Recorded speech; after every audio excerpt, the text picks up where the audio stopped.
una noción inicial de los principales núcleos argumentales. Sabemos que salimos de aquí y que vamos a llegar acá. Con la Caperucita sabemos que vamos a llegar al lobo. Lo que, es decir, debemos llegar al lobo en el tiempo adecuado. Cuando yo escribo Fresa y Chocolate, yo sé que en la página 18 y 17 ya tengo que estar con el homosexual sentado en la mesa del otro. Porque sé que eso me espera ahí. Y a lo mejor no sé cómo es que se van a hacer amigos, pero sé que va a haber primero una ruptura y luego sé que se van a hacer amigos. Es decir, tengo como, no sé, que para llegar a Loja voy a pasar por tal lugar, por más cual lugar, los principales. Y los otros van apareciendo en el camino, ¿no? Que a veces es lo que no tenemos. En el argumento ya se detallan los conflictos personales e interpersonales. Sí, y el argumento se ve. La diferencia entre el argumento y el guión es que en el guión, es decir, el argumento es el esbozo de la escena, de su contenido, de su contenido en términos de idea y en términos de acción. Fulano mata a Mengano. Y el guión es cómo lo mata. Si está escondido, si no está escondido, pero la acción es... Hay algunos guiones, hay una película, no sé si la recuerda, que se llama Mefisto, de un director húngaro, de István Szabó, algo así, que cuentan, yo nunca he visto el guión, tiene un final, que es el suicidio del héroe, que dicen que en el guión lo que escribió es suicidio, y allá el director para escribir el suicidio. Yo creo que que las batallas de las películas de artes marciales, se puede poner batalla 1, batalla 2, porque son coreografías en que las de persecuciones. Es decir, fulano persigue a Mengano por toda la ciudad y al final se escapa. Montar esa persecución ya es un problema de los técnicos. Si será más espectacular, menos espectacular, pero dramatúricamente la escena es muy breve. ¿Lo agarró o no lo agarró? Es lo único que sucede. Si lo agarró, la historia va por un lugar, y si no lo agarró, va por un lugar. Persiguen al asesino, es decir, la persecución, es decir, ahí es bien lo que decimos, la persecución puede ser espectacular y bonita. A mí la persecución que se da en el arranque de ratas, ratones y lo demás, me parece bonita. Es decir, no sabes por qué, un poco lo sospechas por la cara de los personajes, pero no sabes exactamente qué problema hay con ellos, que lo puedes imaginar. Y la persecución es intensa. Lo que está diciendo es que el que persigue tiene un motivo fuerte para perseguir y el que huye muy fuerte para huir. Aunque no te enteres todavía de que eso que hace, te interesa saber quiénes lo persiguen y por qué, cuál es la razón. Pero el suceso es que lo persiguen. ¿Qué hace avanzar la historia? En este caso, que el tipo escapa, porque es lo que tiene consecuencias. ¿Cómo escapa? Viene para aquí y empieza a fastidiarle la vida a los demás. A ver qué tengo aquí más por conflicto. Sí, bueno, ya sabemos. Hay un conflicto principal o central. El conflicto principal de la historia, que se relaciona con la motivación principal del personaje y con la acción principal que va a hacer. Luego están los conflictos secundarios del propio personaje o de otros personajes, que es lo que da lugar a las subtramas que ayer estuvimos mencionando, ¿no? Cuando se establecen los conflictos, generalmente se los hace en el marco de los verbos deber, tener y poder, ¿no? En el tema de los verbos, ver, poder y temer. y Puede temer. y debe, pero no tiene y puede, pero no debe, cosas así. Sí, siempre, la cosa es como las telenovelas, te quiero mucho pero no puede ser.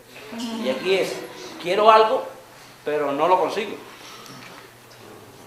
Es querer sobre todo, ¿no? Proponerse algo, más que ver. Es decir, el conflicto lleva un verbo de acción, aunque sea una acción interna, espiritual o filosófica. Si estar preocupado, como estaría preocupado, por el ser o el no ser, y querer descubrir la esencia de esto y dedicar tu vida, ¿no?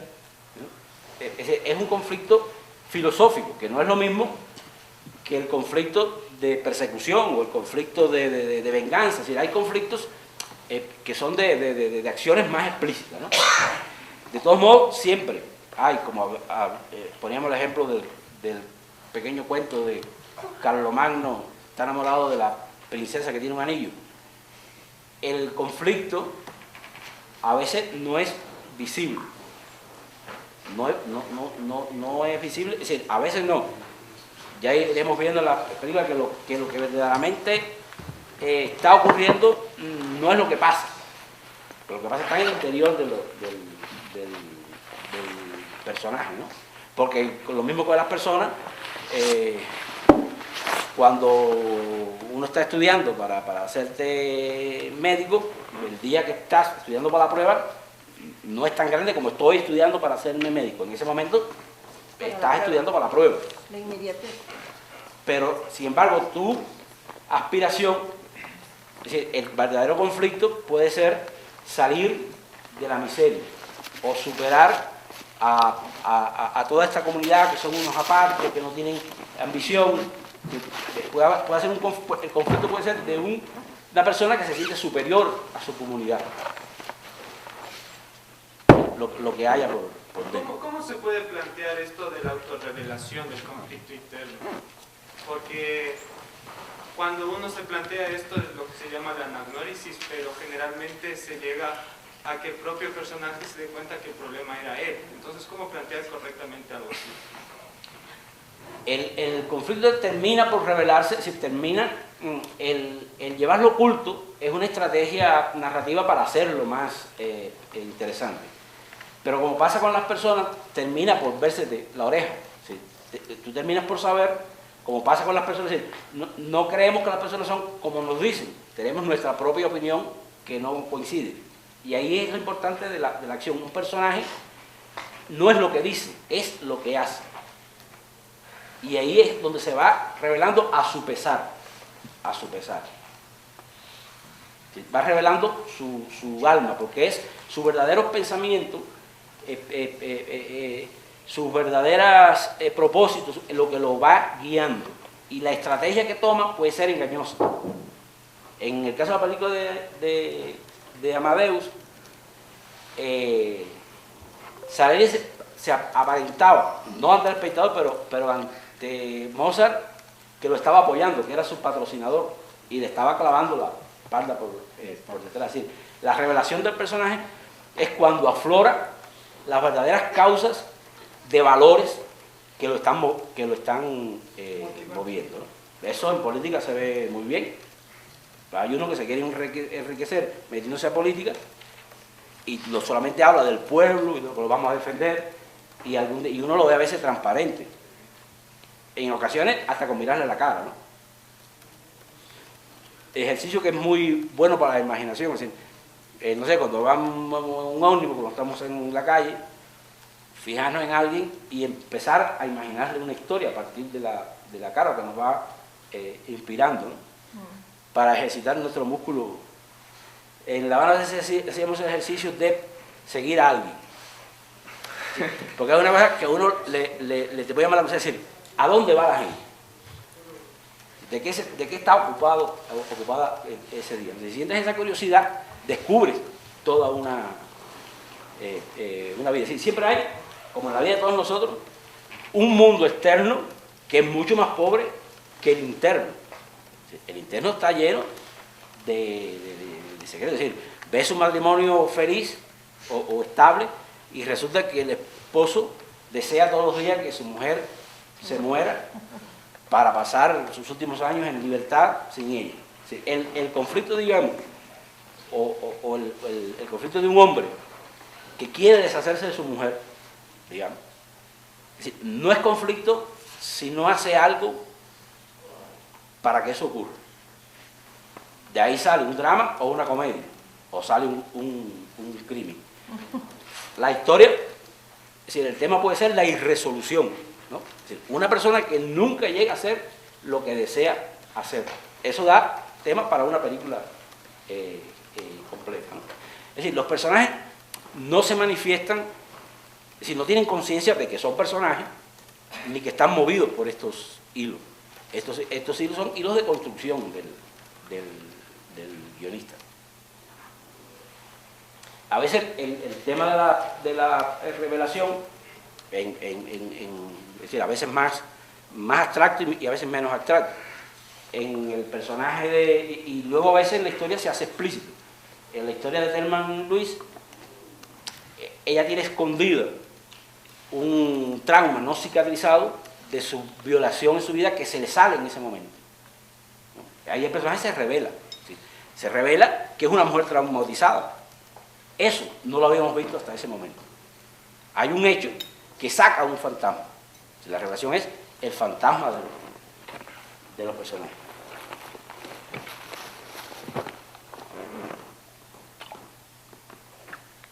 Si todo esto, tanto el conflicto como la historia, viene con lo que se preocupa, es decir, ¿es visible o es subyacente? Es decir, hay los dos conflictos, el conflicto que tú estás viendo y el conflicto visible. Todavía ponemos un ejemplo tonto, ¿no? De una invitación a cenar y el verdadero objetivo es pedir dinero prestado. Y no apareció en absoluto cuando se estaba viendo, ¿no? Yo recuerdo una película, o que además que recuerdo esa escena, una película soviética, que a una mujer, en Cuba no sabemos el nombre de todos los actores y actrices soviéticos, se llamaba Elena Solevoy, y era una actriz magnífica. Le dan la noticia de uno que ha aparecido en su casa con su esposo y eso, y ella está tomando un té, era su amante, y todo se resuelve en el sonido de la taza de té en su mano. Ella se pone temblorosa y toda su inquietud que no puede manifestar se da en la taza de té. Ahí ella está revelando para el espectador sus sentimientos, sus conflictos que no puede expresar en ese momento.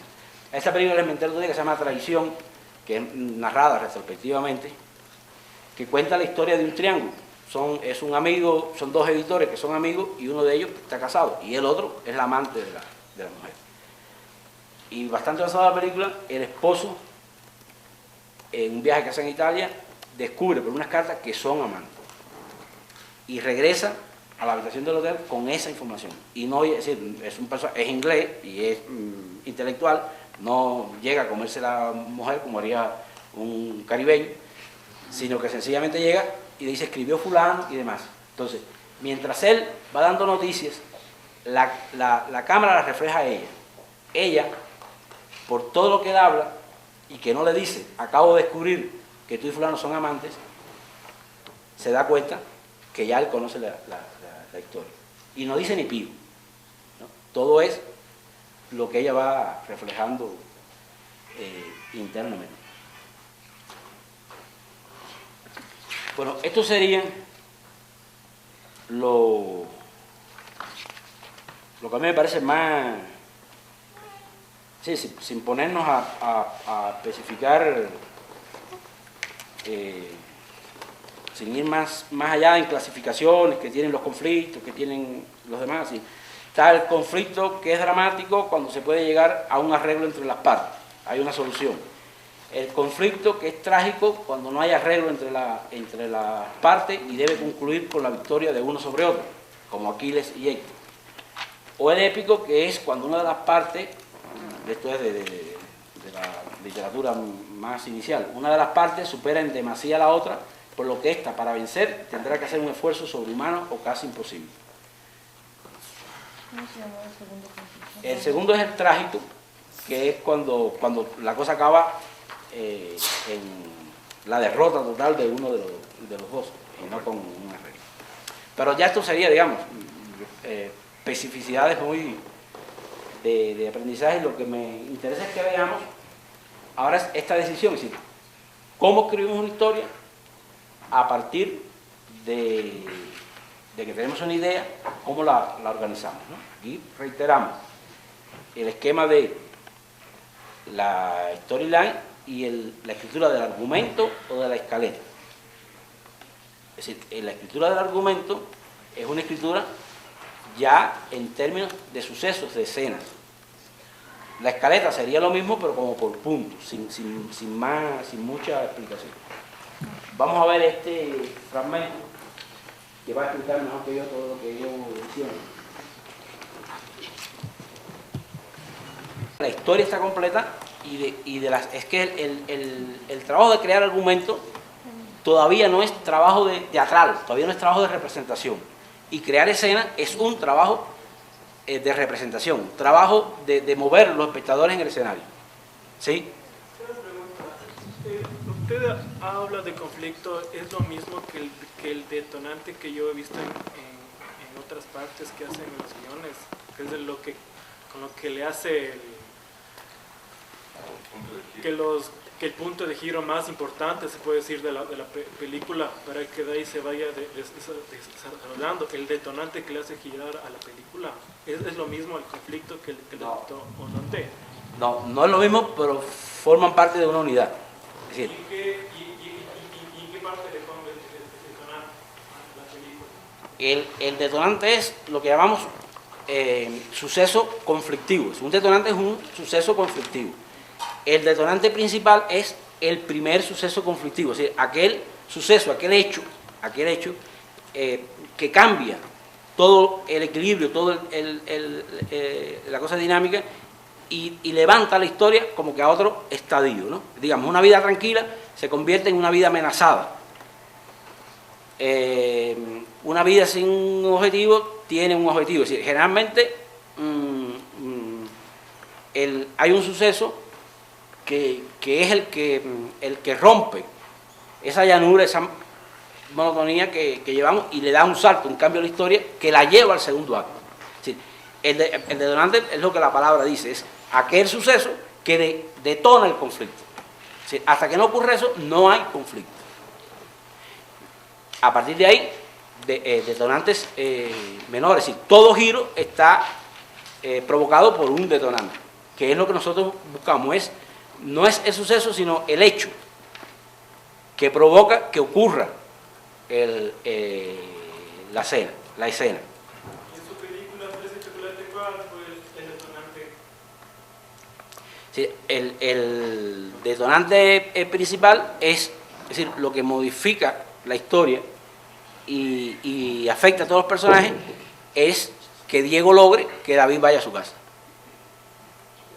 Sí, a partir de ahí, la historia entra en el otro tema, es decir, en la relación de dos personas de diferentes opciones.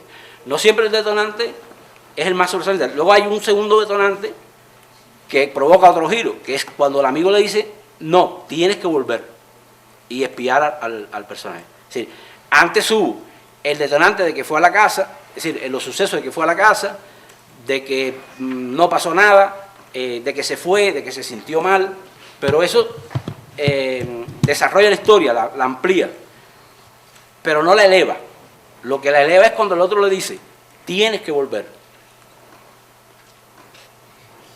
Sí, el detonante es muy importante encontrar el detonante, es decir, qué suceso, es decir, en la escena que explicaba ayer, porque esta estrategia, todo esto va siempre a nivel de toda la película, a nivel de cada acto, a nivel de cada escena. Ayer cuando yo les comentaba de la búsqueda del motivo de la foto, es decir, dentro de toda la escena, la única escena, el único motivo que mueve la escena, que la hace avanzar a la siguiente, es el de la foto.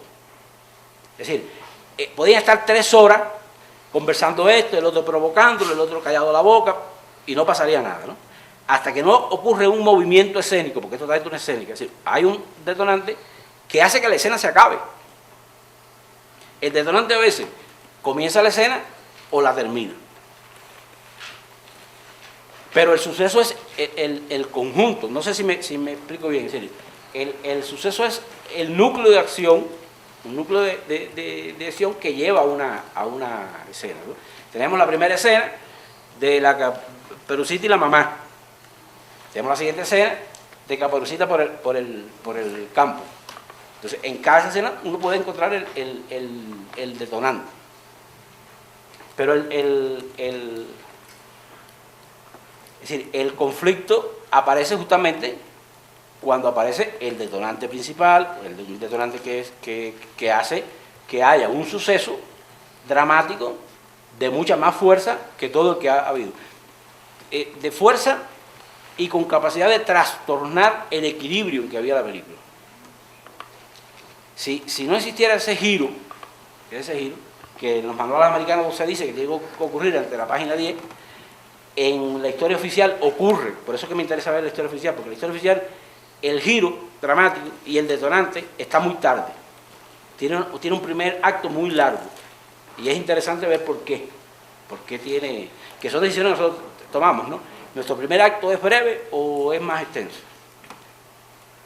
Pero el detonante es como el punto de ataque, ¿no? Y cada acción que hace un personaje, sobre todo se dan los diálogos, que hace que el otro riposte, ¿no? O sea, si estamos hablando de cualquier tema, un hombre y una mujer no, porque se está gastando mucho, vamos a ver si ahorramos aquí, hasta que él le dice, sí, pero aquí la que gasta el maquillaje eres tú.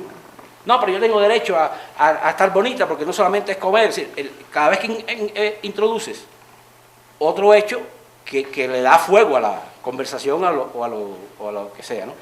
Entonces esto tiene una jerarquía por su fuerza, por su potencia, ¿no? Es decir, la película está llena de sucesos, pero los dos sucesos más importantes es el suceso del primer suceso conflictivo, o plot, o punto de giro, como lo llamemos, y el del clima. Uno, porque hace que la historia se meta en su meollo, y el otro, porque es la que lo soluciona. Pero el resto está compuesto de una sucesión de sucesos de escenas. Del mismo modo, le había dicho yo, dramaturgia es organizar información, ¿no? Y en esta organización hay que detectar las jerarquías. Y la jerarquía esos dos son los puntos más altos de la historia. Ninguna historia transcurre constantemente con sucesos relevantes. Si la historia tiene valles, pero tienen de vez en cuando sucesos altos. Y una vez que se resuelve este problema, viene el otro problema. Sí, un problema crea otro, o este aparece un poco después, porque todo no puede ocurrir junto, ¿no? Vamos a ver esto. Del clímax no hablamos. Del clímax no hablamos, ibas a hablar del clímax también. Ahora sí, el clima es este último suceso, es decir, un hecho que ocurre cuando ya, para que la historia termine, es donde el conflicto se soluciona para bien o para mal. El que quería encontrar el arca perdida la encuentra o no la encuentra, la batalla final, la confrontación final, donde se soluciona el conflicto y termina la energía de la historia languidece, ¿no? Es decir, ¿qué más vamos a contar después que David y Miguel se abrazan? Ya no se puede contar más, porque hubo la escena climática de la bronca y de la definición de que David se mantuvo como amigo de pelota. Pero eso ya es resolutivo, ¿no? La crisis, sí. No digo, el abrazo ese ya es resolutivo. Sí, es decir, la crisis es resolutiva siempre. Como todo, pues, hay crisis menores, parciales en el medio, ¿no? Pero nos vamos a la principal. Aquí se puso bueno y aquí se acabó. Claro. Ese, digamos, dicho así en lenguaje más coloquial, ¿no? El primer suceso conflictivo es donde la cosa se pone buena. Y el último, sí, esto que decimos, ¿no? Que empezamos a ver una película y dijimos, bueno, pues que no pasa nada. Aquello que yo les comentaba de la tensión poética. También, antes de venir para acá, vi una película soviética de Andrei Konchalovsky, del cual en Cuba vimos todas las películas de para ver. Nosotros veíamos mucho cine soviético y del este, que tenían un cine maravilloso y un cine muy artístico, ¿no? El cine ruso en particular era un cine un poco lento a un público como el cubano, que estaba acostumbrado a la edición norteamericana. ¿Cómo hablan rápido ustedes? Y ese oír el ruso durante tanto tiempo, y bueno, mucha gente llegó a apreciar y a enamorarse del cine ruso, que siempre es muy denso, un cine muy de retrato del alma de las personas, ¿no? el público cubano decía que las películas se dividían en obras maestras, excelentes, muy buenas, regulares, malas y soviéticas. Por esa cosa la actitud y hacer películas densas, no siempre a la gente le gustaban las películas. Esta película de Konchalovsky creo que se llama El cartero de las noches blancas. No trata de nada, es un retrato de personajes en un lago, una laguna muy apartada de la inmensidad de Rusia, donde viven un montón de personajes con una vida muy pequeñita. Y enseguida hay una escena donde el cartero va a la aldeíta aquella donde viven 10 o 12 personas en su nave, ¿no? Y entonces tú ves como durante 5 minutos es la proa del barquito y el agua, y el agua, y el agua, y el agua. Que tú dices, yo esto no me lo aguanto, me voy a dormir ahorita. Pero algo tiene la película, algo tiene ese personaje, que poco a poco no puedes separarte de aquellos personajes que ninguno es conflictivo. Ahí aparece un niño, aparece aparece un borracho, y empiezas a interesarte en aquellos don nadies. Y resulta que te ves la película completa, ¿no? Tiene, porque así suele suceder, tiene muchos, que esto es un calificativo que yo le doy, tiene muchos conflictos artificiales, conflictos que lo que ayudan es a organizar un poco las acciones de los personajes, pero que no cuentan una historia, ¿no? Como yo les decía, en el negro de la última escena, porque esto ayuda mucho a los personajes, en el negro de la última escena, él tiene una estrategia, que es llevarse 2 panes para la bolsa, y organiza su actuación para hacer eso. Eso no es esencial, porque la película no trata de quién se robó los panes después, ¿no? En una película que se llama Lista de Espera, en la que yo trabajé, había un personaje que se llama Perugorría. Son unos personajes que se quedan trabados unos 2 o 3 días encerrados en una terminal de ómnibus, que no sale ningún ómnibus para ningún lugar, y está toda esa gente que quiere salir y se pasa algo parecido a Prometeo encadenado. Se forma una comunidad cubana. Y el personaje de Perugorría dice, tienes que poner siempre una tensión dramática, y a veces no es esencial. El personaje de Perugorría es un pícaro que se hace pasar por ciego, porque en los ómnibus de Cuba, es decir, el ciego y lo que se llaman casos sociales, una embarazada, alguien que se le murió algo, tienen preferencia para montar en el ómnibus, ¿no? Y la gente se pasa la vida matando tías y abuelas para poder montar algo. Y entonces este personaje, que está haciendo de ciego y que sigue adelante, y le pusimos, yo le puse que el tipo lo que lleva para La Habana son langostas congeladas que viene a vender. Entonces su motivación interna, lo sabemos nosotros, es que tiene 16 horas para que no se le descongelen Entonces tiene una motivación que no es esencial, no trata sobre eso, pero que motiva al personaje a tener un papel activo de cómo vamos a solucionar y cómo vamos, eso es una cosa no evidente, ¿no? Cómo lo vamos a solucionar y cómo esta sociedad le tiene que dar prioridad a los ciegos, aunque haya una señora mayor, pero que el ciego, es decir, organiza con un conflicto que no es tan importante, ¿no? En esta película igual hay un niño que le dice al cartero, mi mamá me dio permiso para que vaya contigo al pueblo, y es mentira. El conflicto es que cuando llega la mamá estaba más asustada, pero no es un hijo, no es un niño secuestrado.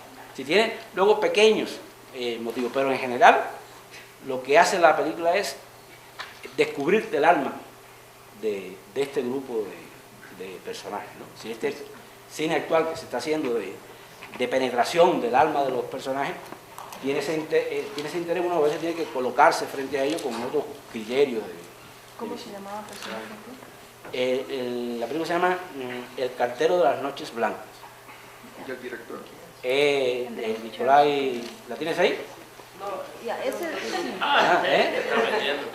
¿Cómo se llama este? ¿Cómo dije? Andrei Konchalovsky. Sí, algo así. Ahorita lo dije bien, pero no me acuerdo. Y el de la cubana que dices Lista de espera. Lista de espera. ¿Cuál vendría siendo la diferencia entre acción y actividad? Me quedó claro que es acción, pero no cuál es la diferencia de actividad. Una pregunta muy buena. Es decir, definimos como acción lo que hacen los personajes. Ahora, ¿qué es acción dramática? Es lo que hacen los personajes que tiene la capacidad de mover la historia. Y actividad es lo que hacen los personajes, pero que no mueve la historia, ¿no? El personaje está en su casa, se levanta, se peina. La actividad puede ser significativa, porque nos revela el mundo del personaje, ¿no? Pero es toda esa acción, es decir, la película tiene que estar llena de actividad. Y a veces muy relevante, digamos. Una chica puede estar modelando y un joven viéndola, o haciendo piscinas, y tú lo que quieres es retratar la impresión de la belleza que hace en el joven, ¿no? Es decir, la acción dramática es él mirando, pero para ella es actividad lo que está... Pero ahí ya te referiste algo con respecto al ritmo. ¿Respecto a qué? Ritmo y velocidad. Esa secuencia, ¿no es cierto?, de las actividades. Sí. No, porque, es decir, velocidad es rapidez, y ritmo es un concepto muy difícil de explicar. Es como, el ritmo es como todo, ¿no? Es algo que uno, yo creo que no puede decir en palabras, ¿no? Sí. El ritmo es ese movimiento natural, armónico, que tiene cualquier cosa de desarrollarse, que se pierde cuando algo desafina, ¿no? Cuando se hace demasiado largo, cuando se hace demasiado estridente. Es decir, uno, como cuando estás bailando, ¿no? En el momento en que perdiste el compás, te dicen, perdiste el ritmo, ¿no? Porque la limpieza del movimiento se estropea, ¿no? Sí. Y a veces algunas películas hay el ritmo total tiene una combinación, es decir, hay momentos rápidos, veloces, que casi siempre están combinados, veloces con más lentos, pero la historia tiene como una velocidad para transcurrir, ¿no? En la película de Cadena Perpetua vemos que el ritmo del comienzo del joven en el auto, todo ocurre pausadamente.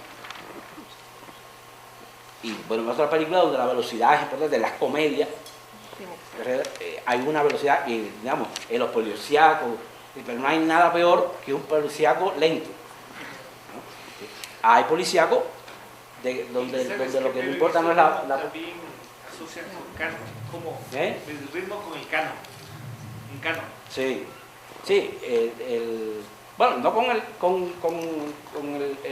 canon, es el canon del género, ¿no? Que se violenta. A veces el policíaco generalmente está establecido para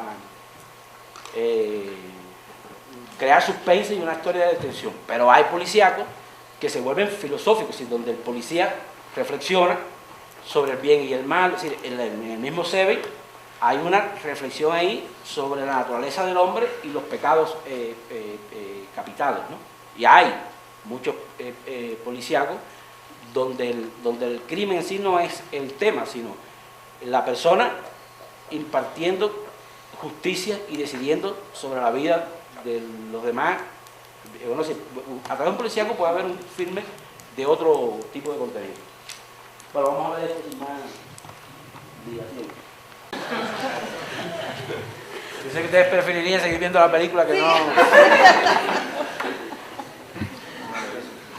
Pero vamos a estudiarla en vez de ver.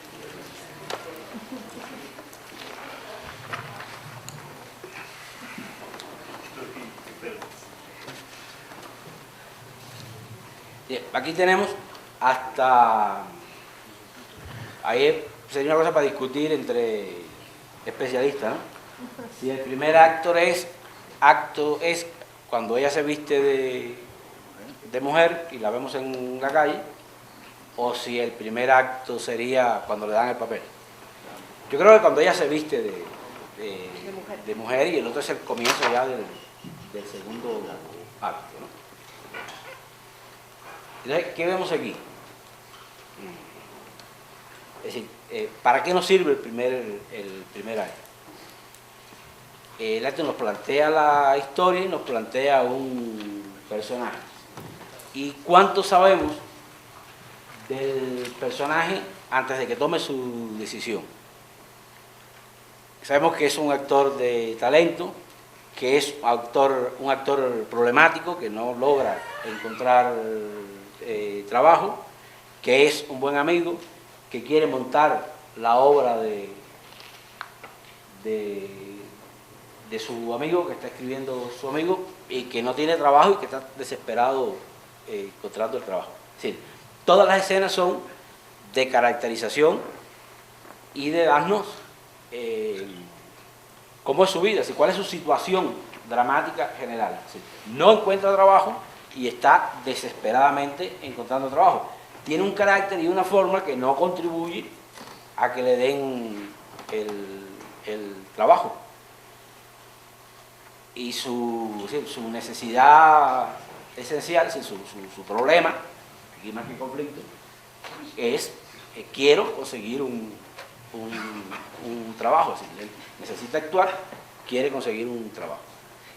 ¿Cómo se logra decir? El guionista y por supuesto el director crean un grupo de escenas en que todo esto que yo estoy diciendo lo vamos a ver con actuación, lo vamos a ver con sucesos que están muy bien engarzados. Es decir, él a la vez que actor es profesor, es decir, el talento de él, es decir, que son la siembra, lo que hace verosímil la historia.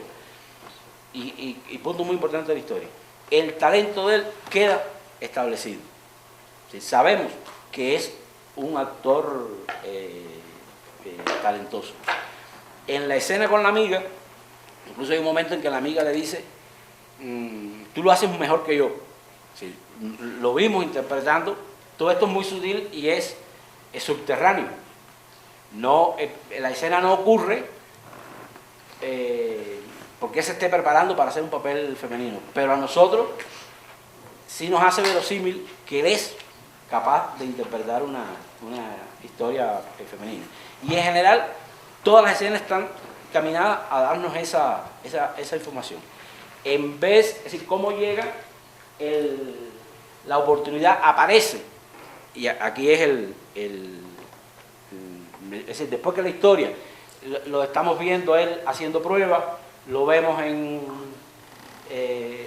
la cafetería donde trabaja, lo vemos en su cumpleaños, lo hemos visto dando clases, es decir, cuando ya están un poco agotadas. Quizás entonces un poquito puede que haya alguna escena de más, porque la película también nos quiere hacer disfrutar de unas actuaciones de Dustin Hoffman, que está ahí maravilloso, ¿no? Pero una vez que ya esto está dicho, ya sabemos quién se trata, lo sabemos todo del personaje, cuál es su circunstancia, de qué se trata, cuál es su carácter, qué es lo que le pasa, y se dormiría, si eso sigue así. Se introduce una subtrama con la amiga que le tienen, que va a hacer las pruebas para este papel, ¿no? Es decir, ese momento ocurre cuando ya está agotado, desde el punto de vista, vamos a decir, sustancioso, ya está agotado mediante escenas todo lo que teníamos que saber para la caracterización del personaje. Y todas las escenas son de caracterización del personaje. Pero no es una escena hablando que alguien me diga, tú eres así, mira porque tú eres así. Sí, se da a través de escenas y eso es lo que disfrutamos, ¿no? Hay un momento, y esto que yo les decía, que siempre constantemente hay una organización de argumentos, a veces de las cosas más mínimas.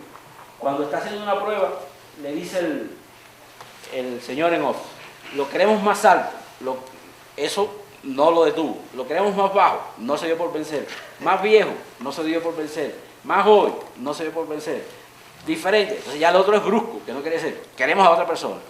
Sí, cuando le explico esto, es decir, cómo la dramaturgia es dar todos los elementos que tiene que dar hasta que se agotan y ya no necesita más. ¿Sí? Ahí, por eso la escena termina ahí, cuando el tipo le dice, queremos a otra persona. Si le hubiera dicho eso del principio, no hubiera estado no haría falta la escena, ¿no? Del mismo modo, que no hubiera, si la historia del papel de la amiga hubiera estado al principio, no hubiéramos visto la caracterización. Y como una subtrama, lo que decíamos ayer, es decir, existe una subtrama para alimentar la principal. Es decir, ella no consigue el papel. No es ideal, en realidad, evidentemente, no está bien para el papel y demás, ¿no? Porque si ella consiguiera el papel, no seguía la historia. ¿Sí? Es decir, si ella no, ¿cómo es la cosa? Si ella no tiene esta amiga, no tiene esta audición, él no llegaba al papel. Pero si ella lo consigue, él no llegaba al papel. Es decir, que las cosas van sucediendo en la medida que nos conviene. Porque lo que está claro, que es lo que yo les decía desde el principio, en nuestro primer acto, es que queremos llegar a que él se vista de mujer. Ese es nuestro propósito. Y todo lo que hemos hecho en el medio es para que llegue, pero se cumplen tareas muy importantes, que es un actor sin trabajo, pero dotado de talento, que tiene un carácter difícil. Y lo vemos casi que ensayando el papel que va a hacer. Y además está en una situación desesperada. Él lo ha probado todo. Hace este casting, hace el otro casting, el representante no encuentra trabajo. No haya por dónde encontrar una solución. Y de pronto ocurre algo que es el primer suceso conflictivo. Ahí es donde está el detonante. Hay algo que es lo que lleva la historia de este primer acto al segundo. ¿Sí? A partir de ahí ya no nos van a contar más que no tiene trabajo, que es buen actor, no. Va a pasar, la historia es como estaba en un primer piso y sube a un segundo piso. Ahí los problemas van a ser otros, ¿no? Esa es la función de esa escena, de ese suceso, que está creado, inventado por nosotros. ¿Sí? Esa es la capacidad que tenemos. En este primer acto presentamos nuestros personajes, o presentamos las circunstancias que están ocurriendo, o presentamos el lugar, tenemos todo ese tiempo, hasta que finalmente ocurra algo, una vez que está como que cumplida la tarea. Una vez que está cumplida la tarea de que presentaste el personaje, o que presentaste la situación, por eso se llama primer acto, tiene que venir el segundo, porque si no empiezas ya a dar vueltas. No sé si se capta bien, es decir, cómo todo fluye muy bien, pero cumple matemáticamente funciones. Y es la satisfacción de estas funciones lo que hace que se termine o continúe. No tendría sentido ya continuar, porque ya sabemos quién es, cómo es y cuál es su problema, ¿no? Así que ahí tenemos la presentación y caracterización de un personaje en el primer acto, y tenemos la presentación de su conflicto. Su conflicto es, no tiene trabajo y quiere hacer la obra de un amigo suyo. No tiene trabajo, no consigue trabajo, por más que se esfuerce, ¿no? Senel, una cosa muy interesante que me pareció, que aquí el director juega con el factor sorpresa, porque aparece ya de repente marcándose un hito narrativo cuando él aparece ya vestido de mujer, y en ningún momento justamente ellos obvian entonces el paso de mostrarle cómo ella se va maquillando y todas esas cosas, ¿no? Entonces eso me parece muy importante, cómo se ahorró bastante tiempo y más bien eso le logra atraer la atención del espectador, ¿no? Esto es lo que hablamos de la diferencia entre historia y argumento. Es decir, hay una selección de momentos. Es decir, el argumento se salta sucesos de la historia. ¿Por qué se los salta? Salta porque no son dramáticos, en el sentido de que no hacen avanzar la historia. No tendría sentido verla disfrazarse. El efecto sorpresa es mucho más interesante. Sin embargo, juega con ironías. Al empezar la película, el crédito empieza como con unos maquillajes, ¿no? Que es un mensaje subliminal que nos están mandando. En ese momento no lo descodificamos, pero nos vamos llenando de que esto trata de disfraz, ¿no? Es subliminal, él se pone un bigote, era para hacer una actuación. Y esto es decir, mientras que lo que estamos viendo y disfrutando, es las peripecias y la vida alocada y tortuosa de este actor que quiere actuar, que ama el teatro y que no encuentra cómo. Sí, eso es lo que estamos viendo. Pero lo que está transcurriendo por debajo de la historia es la preparación de este personaje para ganarse el papel femenino. ¿Sí? Es lo que verdaderamente ha ocurrido. ¿Sí? Eso está por debajo. Pero era, es decir, fue la intención, fue lo que verdaderamente construyó el guionista. El guionista lo que construyó es todo lo necesario para que sea verosímil, sea creíble y sea necesario que este personaje haga algo ya radical, ¿no? Y todo está preparado para ello.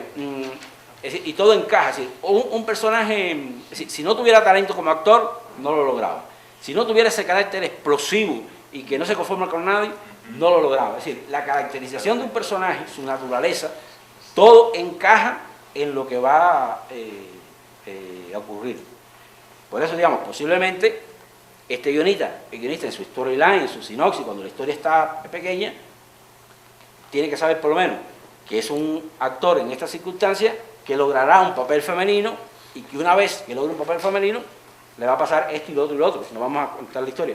Porque toda la historia que sigue, vamos a decir, en ese segundo piso, van a ser nuevas. Es decir, la película a partir de ahí cuenta todos los obstáculos y todos los problemas y a la vez lo que también la felicidad, las satisfacciones que le trae esta experiencia que tiene George. Si él hace de mujer en la serie, tiene éxito y no tiene ningún inconveniente, la historia no sería digna de contar. La historia va a ser digna de contar porque a partir de ahí se va a complicar constantemente, ¿no? Lo otro que habíamos dicho, sí, este primer tramo también sirve para establecer el género, ¿no? Ahí ya sabemos que estamos en una comedia, porque hay un diálogo de comedia, situaciones de comedia, y aquello a ver que yo decía de ritmo, ¿no? Y de tempo, la misma escena, por ejemplo, la escena en que él aparece, cuando aparece esa muchedumbre, no lo vemos. Es decir, el corte en este caso a veces es interesante que sea un corte directo. Sin embargo, aquí nos dan un reposo antes que lo descubramos. Esto en detalles menores. Cuando él se encuentra con el representante en el café, el representante viene desde un poco más lejos, ¿no? Lo que le da un tiempo o un tempo a la escena.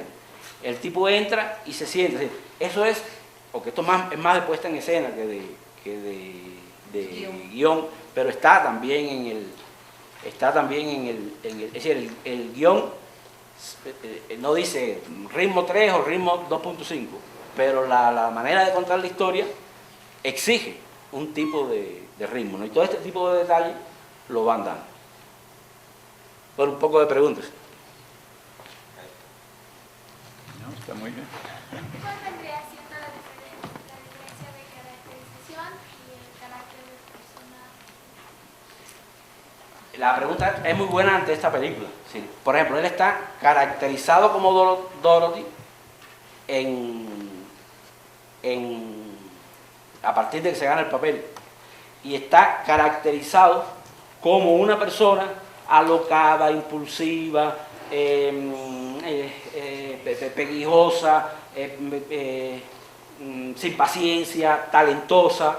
Está caracterizado de esa manera. Pero su carácter es, el carácter es su fuerza de voluntad, su tenacidad en cuanto a sus objetivos. Aquí hay un carácter apasionado y que no deja de luchar. Ese es su carácter. Si él no fuera apasionado y una persona que no deja de luchar por una meta, no podía darse que fue el ejemplo que ponía de Romeo y Hamlet cambiados de lugar, ¿no? Es decir, con un personaje con otro carácter como personalidad, carácter como energías vitales y principios en la vida, no se daba el personaje. Es decir, hay que escoger el carácter adecuado para la historia que estamos trabajando. Pero en contraste, la amiga es poca cosa, es decir, da por vencido ante las dificultades, ante las derrotas. Él no. A él no hay nada que lo derrote, no hay un no, nunca acepta un no, ¿no? Siempre va al otro, al otro, al otro. Es decir, para ver los caracteres. El amigo escritor, vemos que es un tipo más filosófico, más irresoluto, nunca va a lograr hacer la obra por sí mismo, tiene talento, pero sí, que es la diferencia de carácter. La caracterización tiene que ver con el aspecto exterior, en tanto que el aspecto exterior refleja la personalidad de las personas, ¿no? Y donde puede haber contraste, digamos. Un personaje que es de una manera y se viste de otra, para pasar, ahí puede haber un contraste entre la caracterización y el carácter del personaje. La caracterización se refiere sobre todo al aspecto físico y a las cualidades generales, ¿no? Y el carácter un poco es a la premisa personal del personaje, ¿no? Si yo lucho por lo mío, aunque me cueste la vida. Podríamos resumirle diciendo que la caracterización delata el carácter del personaje. Sí, refleja el carácter del personaje. Sí. Es en él. Pero aquí hay otra cosa que yo veo muy importante, que si bien, ¿no es cierto?, muestran dos personajes que le interpretan, ¿no? Pero también un poco haciendo una analogía con la realidad, o sea, aquí nos muestra persona y personaje. Que, por ejemplo, en este momento, en esta coyuntura electoral, entonces uno se encuentra mucho con los candidatos, que una es la persona y otro el personaje del candidato que ellos interpretan, ¿no? Sí, bueno, en este caso, posiblemente si el candidato interpreta una circunstancia, ¿no? Sí, sí. Entonces, el candidato como persona es el todo, es el que es y el que en determinado momento puede ser. Lo que puede ser bueno o malo, ¿no? Es decir, todo de una manera natural, a veces tenemos que sacar un extra de fuerzas. Yo mismo para dar clases, que es algo que no se me da bien, para estar, entonces hay un momento en que sacas una fuerza que no es la tuya habitual, o es una exigencia del trabajo o de la circunstancia. Hay una película en Cuba que se llama Fátima, el Parque de la Fraternidad, donde hay un actor, uno de nuestros galanes, que es muy buen actor y un muchacho muy masculino, y hace de un personaje femenino. Y todo el mundo ha quedado maravillado de su caracterización, más que de la interpretación. Porque lo que es muy natural y muy convincente en el trabajo de él es la naturaleza femenina y el ser presentado como mujer, que no parece una actuación. Si parece, llega a ser efectivamente una mujer. Entonces, el modo que está caracterizado, en cuanto el peinado, el vestido, sus inflexiones, sus movimientos, todo eso es el trabajo de caracterización de parte del personaje. Y carácter cuando le da la fuerza interna, la personalidad que tiene. Porque es decir, un personaje puede estar bien caracterizado y no ser un buen personaje. ¿Sí? Y por lo tanto, la actuación no tiene el mismo mérito, si son dos méritos diferentes. Que estés bien caracterizado de manera que es verosímil como visualidad, como aspecto físico. O sea, a veces en la interpretación de los homosexuales uno ve mucho donde tú ves el trabajo actoral, si tú ves cosas típicas que tú ves como lugares comunes y no te convence ese actor haciendo ese papel. Aquella película donde Glenn Close hace de hombre, o sea, una caracterización estupenda, tanto en el aspecto físico. Aquí en esta caracterización yo creo que para el espectador tiene como una pelusa, ¿no? Porque nosotros sí sabemos que es un hombre, los demás personajes no, y se lo creen. Si todo el mundo, bueno, tanto que surgen historias de amor, ¿no? La chica del guión ya le dice a lo que va a pasar, ¿no? A la que recoge el guión. Que La que no se van a dar cuenta. sí, sí. Y igual le dice, ya vas a ver. Ahí hay una cosa interesante, es decir, este personaje que aparece, el de la chica, que va a ser muy importante, es anticipado, que es una cosa que, uno de nuestros recursos de cine, ¿no? Anticipar algo que va a suceder. No nos damos cuenta en ese momento, pero ya el personaje está presentado. Y él, la cosa, digamos, lo que les digo yo a ustedes, ¿qué tenemos que tener en nuestra imaginación? Que se nos ocurran situaciones. Es decir, la situación esta de que él está en el entreacto, de que está nervioso, se le cae, es como natural, no es forzada, para que venga la otra, aparezca la otra y le dé una ayuda, ¿no? Que esto es, y todo eso es actividad. Es decir, el momento que está nervioso y que recoge el papel y que se le quita el papel, es actividad. ¿Qué es acción? Cuando él la mira y la ve. Claro. Eso es lo que tiene sustancia. ¿Sí? Yo quiero preguntarle textualmente, ya en el guión, ¿cómo se representa cuando es uno u otro personaje? O sea, el personaje de Dustin tiene dos personajes en la misma película. Escrito, ¿cómo quedaría? O sea, si yo quiero decir que el personaje hombre es el que dijo tal cosa, y luego quiero decir es el personaje de Dorothy el que dijo tal otra cosa, ¿cómo textualmente escribo? Mira yo creo, te diría como yo lo haría. Yo le pondría dos nombres. Es que tiene dos. Sí, es decir, le pondría dos nombres para evitar confusión para el actor. Aquí el actor tiene que saber qué es lo que decíamos. Ahí viene la parte del libreto. Dustin Hoffman no puede tener confusión cuando está hablando por uno y cuando está hablando por el otro. Incluso cuando puede equivocarse, que pasa en un momento de la película, ¿no? Así como de momento tiene que hablar como George y sigue hablando como Dorothy, o al revés, ¿no? Tiene esos gags. Yo, como guionista, le pondría los nombres. Y en un parlamento, en que haya tránsito dentro del mismo parlamento, una pequeña acotación entre paréntesis. Porque hay que indicarle al actor. Si mientras que está hablando como Dorothy se le va una frase como George, lo tengo que acotar. Y en la sinopsis para indicar, porque se supone que el guionista no va a explicar, uno puede enviar la sinopsis y el productor solo leerla. ¿Cómo le explico en la sinopsis cuando está el uno y cuando está el otro? ¿Y cómo le explico que hay dos personas? No, porque la sinopsis no llegaría a ese extremo. La sinopsis te contaría, Michael es un actor sin trabajo, hace muchas audiciones, cada vez se siente más atormentado, qué sé yo. De pronto ayuda a una amiga a prepararse para un papel de una serie muy importante, no se lo dan a ella y él se da cuenta que puede asumir el papel de la amiga. Se disfraza de Dorothy, hace la audición y consigue el trabajo. Y a partir de ahí lleva una doble vida. Como Dorothy, lo que le trae es decir, la historia de enredos, de que se enamora de la muchacha, el personaje del doctor se va a enamorar de ella, porque una cosa interesante de esta película es la cantidad de subtramas que tiene muchas subtramas muy bien hilvanadas una con otra. Es decir, la sinopsis es,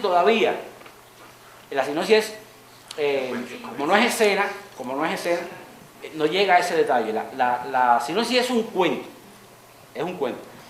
Error en la sinopsis es decir, la sinopsis empieza presentando rápidamente al personaje y yendo rápidamente a cuál es el detonante, el suceso conflictivo que hace que esa historia sea interesante, que es un hombre que asume un papel de mujer que engaña a todo el mundo durante una serie, pero que se busca enorme cantidad de rollo.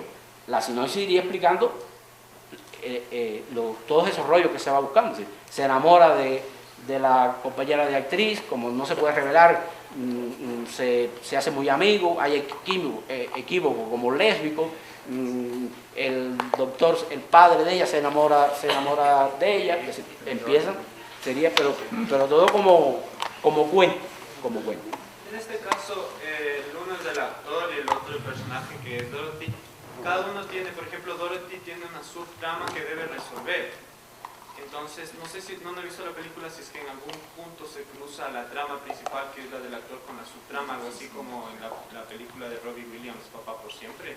que el revelar la verdadera identidad del detonante. No, estos dos guiones son, digamos, muy meritorios y muy complejos, pero la narrativa de la cárcel es mucho más complicada, tiene una narrativa más sofisticada. Esta película apuesta mucho también al actor, ¿no? Que son estas cosas extraartísticas que tienen a veces que tiene el cine, ¿no? Sí. Esta película apunta mucho a que Dustin Hoffman se luzca, ¿no? Apunta mucho. Y en este caso las tramas son visibles. Las tramas son visibles. Es decir, en la historia de la cárcel hay tramas visibles, pero hay muchas invisibles. Ahí hay un grupo que hace amistad, vemos los horrores de la cárcel y nunca nos enteramos de que él estaba preparando está escapando. Traten de ver esa película. Es decir, en aquella película ingresa un muchacho joven y este muchacho joven cuenta que él oyó al asesino que asesinó a la esposa y el tipo lo oyó, es decir, puede dar el testimonio válido en una corte de que aquel es inocente. Y cuando van a denunciarlo con el director de la cárcel, al director de la cárcel, por sus conveniencias personales, no le conviene que Dufresne salga de ahí, porque Dufresne tiene montado que es como él ha logrado sus mejorías en la cárcel y para sus amigos, tiene montado una cosa de estafa con impuestos y demás, porque he trabajado en un banco, recuérdenlo, ¿no? Sí, esta es la cosa de que todo tiene que combinar. Como yo decía, el abate del Monte de Montecristo tenía las cualidades que tenía que tener. Si hubiera sido un actor que hubiera hecho eso, el de la cárcel, no hubiera podido hacer la trampa. Si todo va, es como un imán. Tú pones un imán y te va llamando todo lo que tiene que ver con el asunto, ¿no? Y por eso nosotros tenemos que llegar a un estadio de nuestra alma, para ser un imán, para ser una esponja, y las cosas vengan llegando por sí solas. A mí me ocurrió una cosa de lo más curiosa. En la historia de la cárcel, el joven le dice al viejo, a Freeman, que se va a ir para Natiguango, algo así, ¿no? El pueblo mexicano. O sea, como es una palabra rara, es decir, que sea una palabra rara, pues, cuando se fijan, todas las decisiones están marcadas por la dramaturgia. Es una palabra rara porque eso ayuda a que permanezca en la memoria del personaje y de uno como espectador, ¿no? Si se llama Santa Mónica, qué sé yo, como nombre de muchos pueblos, no. Es un nombre difícil de recordar, por lo cual lo hace como que más recordable, ¿no? Y entonces la cosa curiosa que les cuento es que revisando mi correo me encuentro una historia que ocurre en ese pueblo. Es decir, por la mañana estoy hablando de eso y cuando llego al correo por la tarde me encuentro el pueblo. En la película de Adorable hay un momento en que yo tenía que viene el amigo de la muchacha que tenía un trauma sexual y estaba yo escribiendo. En ese momento no teníamos teléfono en la casa y te llama la vecina, que te llaman por teléfono. Y cuando me llaman por teléfono era un amigo mío de Ciego de Ávila, que queda en la mitad de la isla. Y cuando yo regreso, pongo la historia con que el amigo es de Ciego de Ávila, con que el psicólogo es de Ciego de Ávila. Tiempo después me invitan a Ciego de Ávila a una feria del libro y yo leo el fragmento de esa escena donde el hombre con problemas sexuales era Ciego de Ávila y a los avileños no les gustó para nada. Que ahí fue donde yo lo cambié para mi pueblo, porque ya mi pueblo está acostumbrado a que yo me esté burlando del pueblo, ¿no? Hay un montón yo creo que cuando uno está escribiendo, como que todo lo que te sucede tiene que ver, empieza a suceder casualidades, azares, ¿no? Que tiene una explicación, supongo yo, científica, ¿no? O sea, estás tan conectado con tu historia que todo lo relacionas con eso. Estás muy dispuesto o muy predispuesto a absorber ese tipo de cosas, ¿no? Y entonces en el caso de Tucci, no, en el caso de Tucci va un grupo de historias entrelazadas y paralelas, con ciertos grados de subordinación, que la función que tienen es complicar la historia principal. Se le hace más insostenible mantenerse como mujer, porque tiene un éxito enorme como mujer, ¿no? Y hasta que, es decir, hasta dónde podrá aguantar y hasta dónde está dispuesto ahí se empiezan los contravalores, es decir, salvo este trabajo y salvo esta actuación o salvo mi amor con esta chica, ¿no? Y tiene que decidirse por uno de los dos. O sea, realmente el personaje es una película en ese sentido, se puede decir, en esa parte dramática. Todos sabemos que al final él se va a decidir por la chica, lo que la convierte más o menos en una historia que realmente no es un argumento en un desenlace muy interesante.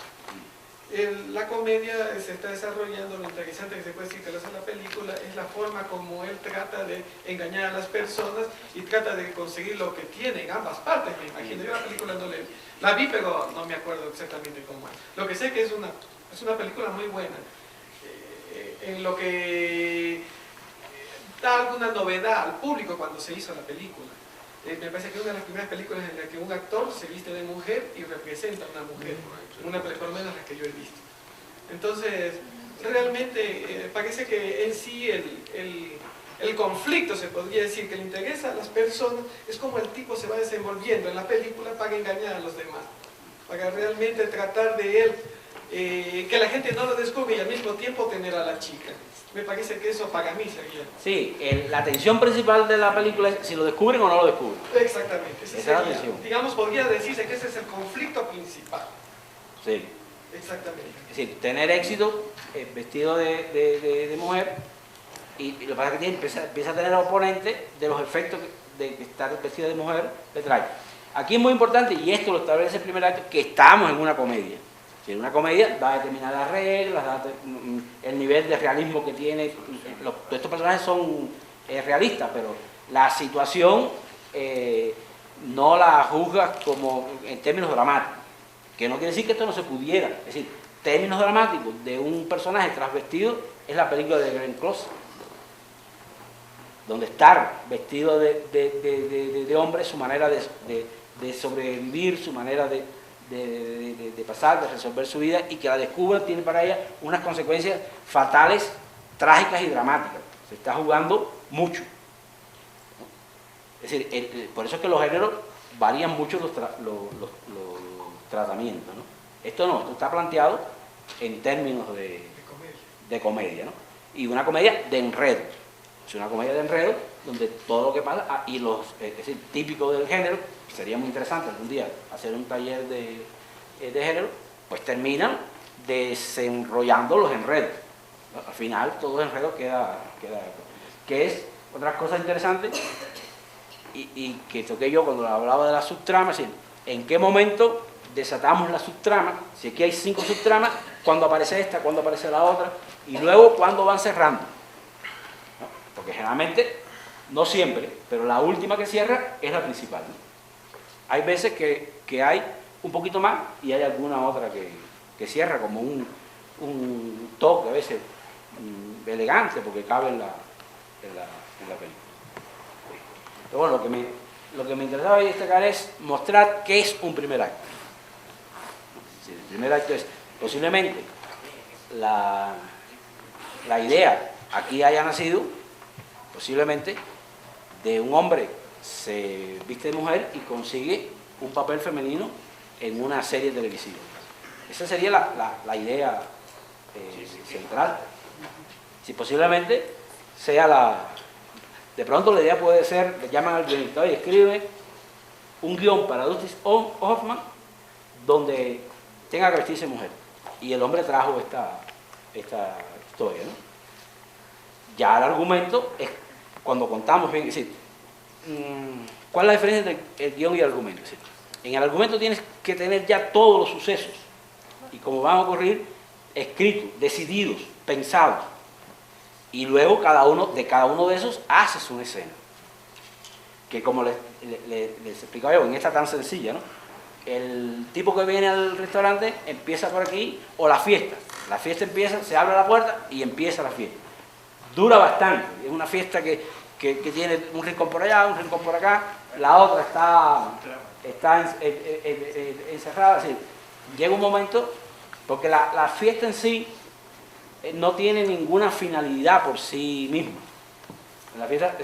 En la fiesta lo que pasa es acumularse información. Lo principal de la fiesta es que la amiga le dice que va a hacer una audición. Cosas que no pueden pasar, que la amiga no hubiera ido a la fiesta, que la amiga no hubiera tenido una audición. Es decir, nada ocurre por gusto. Que la amiga fuera una excelente, que se viniera como anillo al dedo al papel de Dorothy, ¿no? Si le pones cualquier de estas circunstancias, la historia no va a caminar. Y son decisiones del guionista. Muchas, y yo confío mucho en eso, es decir, hay que ver las que brotan por sí mismas y las que uno va poniendo. Es decir, hay una tarea que uno tiene que comprender, es decir, cuando haces el primer acto, tengo que caracterizar a George como un gran actor sin trabajo. Esa es la función, la tarea que tengo que cumplir. Y tengo que llevarlo a que haga una audición de papel femenino. A lo mejor yo en escaleta me pondría eso. George, ¿no? Hacer escenas que evidencien que George es un buen actor, pero muy problemático. Y que hay una posibilidad de que agarre un papel importante en una serie vistiéndose de mujer. Son las dos cosas. Para eso me tengo que buscar escenas. ¿Qué escenas se buscan? Escenas de casting, una detrás de la otra, las escenas con el representante, la escena en el comedor y la escena de la fiesta, ¿no? Todas estas sirven para saber que están escribiendo una obra de teatro, que tienen una idea artística del teatro, que no tienen dinero. Si ellos tuvieran dinero, si de pronto se ganan la lotería, posiblemente no haría ningún casting. Porque él quiere reunir, no me acuerdo cuánto dinero dice, $8,000. Es decir, no tiene $8,000. Si tuviera $8,000, no se frustraba la historia. ¿Sí? Pero esos $8,000 que él necesita y no tiene, ¿quiénes somos los culpables? El guionista. ¿No? Él ya tiene que saber que él tiene que necesitar $8,000 y no dárselos. Y todo, es decir, todos esos ingredientes, es decir, llega un momento, digamos, que ya eso no aguanta más, ¿no? Es decir, está loco, necesita, él no consigue trabajo, necesita desesperadamente esos $8,000, es decir, ya está como maduro para que eso se caiga, ¿no? Y es el momento en que nos damos cuenta y ya sabemos que tenemos que pasar a la escena de tránsito y detonante, ¿no? Que lleva de un acto al otro. Bueno, lo dejamos aquí hoy.